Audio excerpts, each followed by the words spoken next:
আমাদের political experience যেমন ছিল না, বাট আমাদের নেতৃত্বেই কিন্তু আসলে একটি গণ অভ্যুত্থান বা ছাত্র নাগরিকরা রাষ্ট্র গঠনেও দক্ষ নেতৃত্ব দিতে সক্ষম।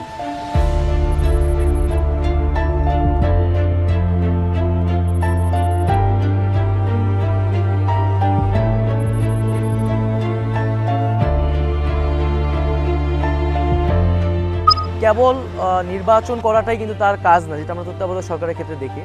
এবং নির্বাচন করার আগে কিন্তু আমার নির্বাচন কমিশন থেকে রাষ্ট্রীয় কাঠামোর সেই সংস্কারগুলো প্রয়োজন।